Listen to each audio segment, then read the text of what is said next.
Hürmetlik Şərq Türkistanlı qeyindaşlar. Şərq Türkistan xəbər agentliğinin xəbərlər proqramısı görüşünü qızğın qarşı alırıq.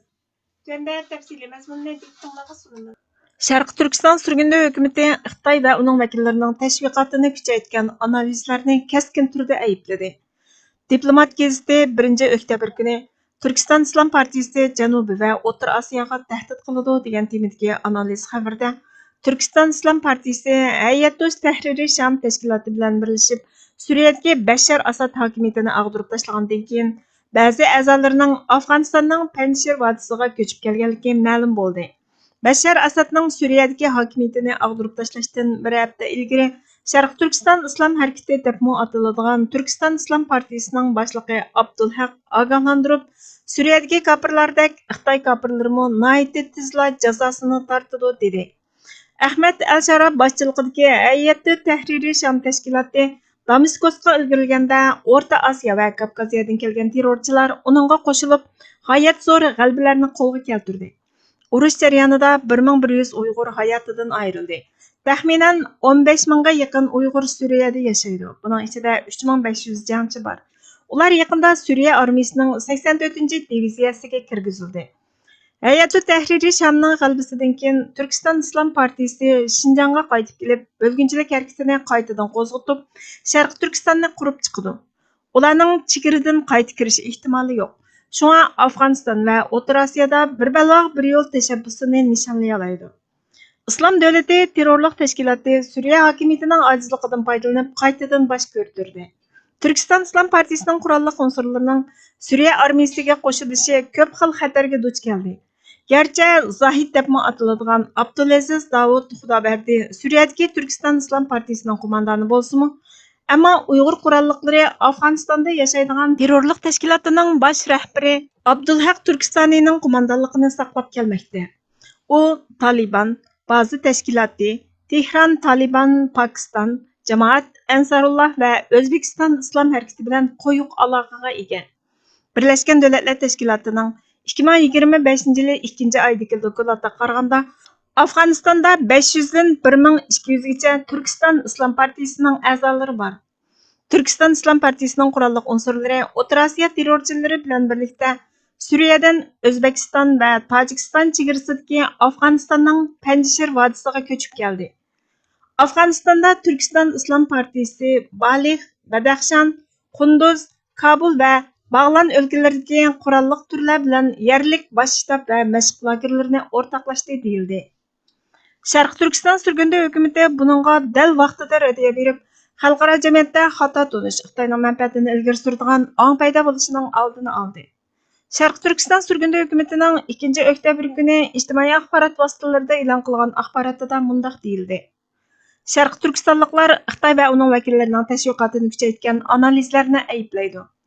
Şərq Türkistan sürgündü hökuməti Atlantik Konsul xəbər toruning 30 sentabr kuni Diplomat gazetining 1 oktyabr kuni e'lon qilgan Şərq Türkistanning qonunliq milliy mustaqillik harakatini atalmış Şərq Türkistan İslam Partiyasi, Türkistan İslam Partiyasi, Al-Qoida va Iroq Sham Islom davlati qatorliq guruhlar bilan xato holda birlashtirgan tahlil analizlarini ochiq-oshkora ayblaydi. Qattiq rad qiladi. Türkistan İslam Partiyasi yoki Şərq Türkistan İslam Partiyasi bo'lsa Xitoy istihbaroti orqali qurilgan yolg'on bayroq tashkiloti bo'lib, Sharq Turkiston mustaqillik harakatini inovatsiz qilib etish, Uyg'urlarni vakolatan to'qinishda zambirak yemi sifatida qo'llanib o'ltirishni maqsad qiladi hamda Beijingning Sharq Turkistondagi ishg'oliyati, mustamlikasi va sistemlik irqiy qirg'inchiligini oqlash uchun bahona ko'rsatishini kafolatlantiradi. Bu tahlillar Xitoyning uzun yillardan beri davomlashtirib kelayotgan uchur urushini, psixik harakatlarini, istihbarat faoliyatlarini kuchlantirib, xalqimizni shaytonlashtirgan va mustamlikachilikning oxirlashishi, Sharq Turkistonning mustaqilligi, egalik huquqining yangidan ta'sis qilinishi uchun qilayotgan kurashimizning qonunliqligini yushirgan bayonlarni kuchaytmoqdadir. Tarixiy isbotlar shuni ko'rsatadiki, Turkiston Islom Partiyasi Sovet ittifoqi parchalangandan keyin Sharq Turkiston milliy qarshilik ko'rsatish harakatining yangidan jonlanishiga javob sifatida 1997-yilining oxirida Xitoy istihboroti tarafidan Pokistonda qurilgan. U qonunliq milliy ko'rishimizni terrorizmga chiqarish va xalqaroning davomizga beradigan yordamini kesishni maqsad qiladi. U Pokistonda qurilgandan boshlab saxta bir Uyg'ur terrorizmi bayonini aks ettirish harakatimizni Al-Qoida va Iroq Sham islom davlatini o'z ichiga olgan dunyoviy terrorizm va jihodchi guruhlarga bog'lash uchun qo'llandi. Sharq Turkiston xalqi bu tashkilotlarni va ideologiyalarni keskin turda rad qiladi. Bizning ko'rishimiz islomiy asosga tayanmaydi va islomiy xalifalik istamaydi. Bizning ko'rishimiz qonunliq mustamlikachilikka qarshi turish milliy ozodlik harakati bo'lib, xalqaro qonunning ro'yi bo'yicha mustamlikachilik hukmronligiga qarshi turish huquqini asos qiladi. Uyg'ur jihatchilarining Janubiy yoki O'rta Osiyo davlatlariga tahdid solganligi asossiz. Bizning Sharq Turkistonni ishg'ol, mustamlika qilib, uning xalqiga irqiy qirg'inchilik yurgizayotgan Xitoy ishg'oliyatchi kuchlari bilan birdan-bir ziddiyatimiz bor. Xitoyning tashviqotlari, vakolatchilari va istixborot harakatlari Sharq Turkistonning emas, O'rta Osiyo, Janubiy Osiyo va keng Hindiy Tinch okean shundoqla Yevro Osiyo rayonlarining bexatarligi va egilik huquqiga tahdid soladi. Hukumatlar bu barliqqa keltirilgan tahdidlarni e'tirof qilishi va Sharq Turkistonning qonunliq milliy ozodlik harakatini qo'llashi kerak. Sharq Turkiston surgunda hukumati xalqaro jamiyatni Sharq Turkistonning Xitoyning jinoyati ustidan Xalqaro jinoiy ishlar sud mahkamasi, Xalqaro adolat sudiga sungan arzini qo'llab, Xitoyning inson haqlari dafsanchiligi va irqiy qirg'inchilik jinoyatini surishti qilish, javobgarlikka tortishga, adolatni yaqinlashga, Xitoyning uchur urishi, psixika buzish va vakolatchilik qilmishini oshkorlashga chaqiriq qiladi. Sharq Turkiston xalqi davlatimizning mustaqilligini asliga keltirish, barliq fuqarolarning izzat hurmati, haq-huquqlarini kafolatlantirish va xalqaro qonun bo'yicha xalqimizni qo'g'dashni qaror qildi. Sharq Turkiston yer shari yoki rayon bexatarligiga hech qanday tahdid elib kelmaydi. Bizning ko'rishimiz xalqaro qoida va davlatning o'z-o'zini boshqarishiga to'liq mos keladi. Qulluqdan o'lim a'lo. G'ulom Osmon Yag'mo. Pushaymonga qalur har kim, qulay fursat zamon ketsa, bo'lur sarsonu xor bo'zak, iziz tuproq makon ketsa. Qalurmu izziting, barnang tamomiy yov tomon ketsa, ne mulking ham numus oringmi billa yonma-yon ketsa, texi boqiydi bor do'zax, bu xorliqda iymon ketsa. Paqirsan, gerchisan zardar, agar xalqing gadoy bo'lsa, ne o'rsan, cho'rsan, qulsan, agar xalqing malay bo'lsa, makaning bo'lmasa o'ldir, qo'lingda mulk talay bo'lsa, uludur barchaning hurlik, saodat bir saroy bo'lsa, nazardarlik, baya shodlik, qo'lingdan taxtirvan ketsa. Ashundoq bo'ldi bu qismat, qo'limdan bu makon ketgach, o'limni ixtiyor etmay itoatda bo'yin ekkach, bo'lib yo'qsul piqir boshqa zulmning darisi tekkach, sitamkor shohi bu dushman azoblab qo'lim chekkach, buningdan o'zga na bo'lg'ay, o'zamga tan makon ketsa. Musofir qildilar dushman o'zimiz yurtida bizni, xushomat qildirar quldek egib ham puktirib tizni, azaldan bizga tan berdab o'chirmak qasdida izni, buning kaynida Xitoy deb e'lon qilmog'i bor sizni, Xitoy bo'p so'zlamak qolg'ay, ona til qo'sh zabon ketsa. Yurolmasmiz mahalla aralab hatto bo'lib erkin, diban ruxsat berarmu kent hukmdori nima derkin, agar hadsiz yurar bo'lsaq esanlikmu emas mumkin, tayoq yeymiz to'siqlarda Xitoy soqchisidan g'amkin, sulaydu ixtiyor unda qo'yar yoki gumon ketsa. Qadamda duch kelar bizga huquqsizlik va tengsizlik, barobarlik shuari bor qizarmas yovdi rangsizlik, tilimiz o'tmagay hech on, hajab tor bizga cheksizlik, Xitoy o'z deydi bu yolg'on, o'gaylik bunda shaksizlik, jimi imkonimiz yutdi, tugaymiz endi jon ketsa.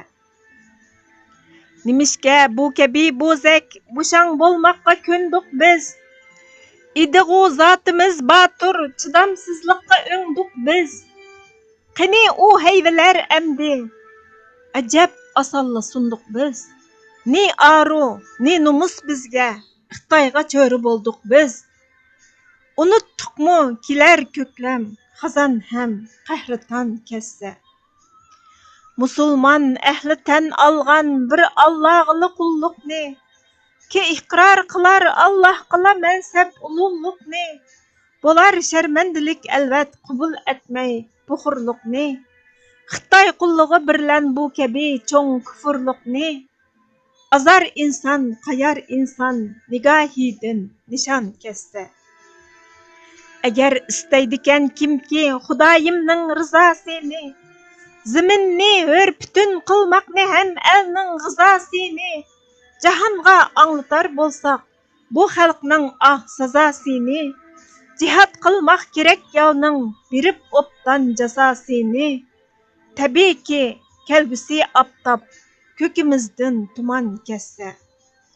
Bu yo'lda saqlamoq shartdir vatandoshlar inoqliqni, yaqin qilmoq niyatlarni, tugatmak ham yiroqliqni. Nishon bir, dushmanimiz ham bir, qo'yayli ajrimaqliqni.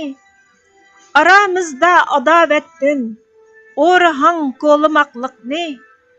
Osondir boshqani tuzmak, bu cho'ng dushman chayon kessa. Keliversin sepimizga Xitoyni dushmani bilgan, ulug' ushoq uyish qayzich Xitoyni shumpini bilgan. Qilib jari jimi kuchni, bilimu gumpini bilgan. Amal ichra jihatni shu amalning o'ptini bilgan.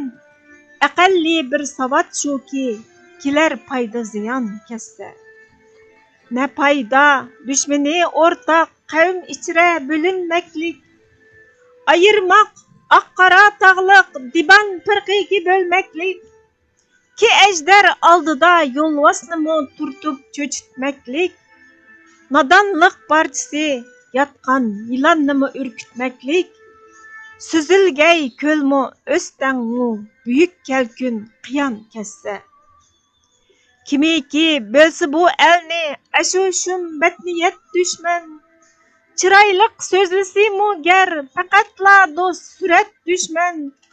Ashundoq to'nkiyib bizga qilurlar arziyat dushman, ki dushman do'stga aylanmas, shu dushman oqibat dushman. Shamol ayriydigu donni, qalur chashlar samon kessa. Ne yangliq biz turarmiz shuk, yana qandoq umid qoldi.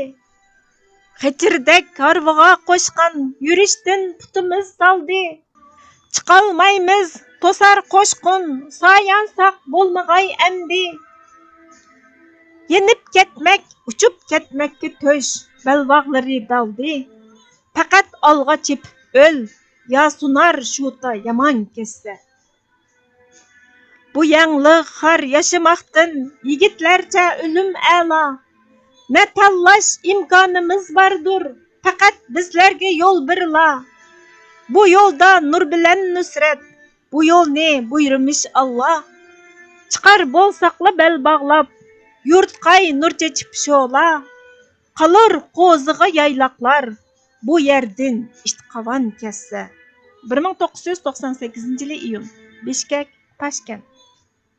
Bugungi xabarlarimiz bu yerda oxirlashdi. Bizga vaqt ayirganingiz uchun ko'pdan ko'p rahmat. Kelar qitimqi programmamizda ko'rishguncha Allohga omonat bo'lgaysizlar.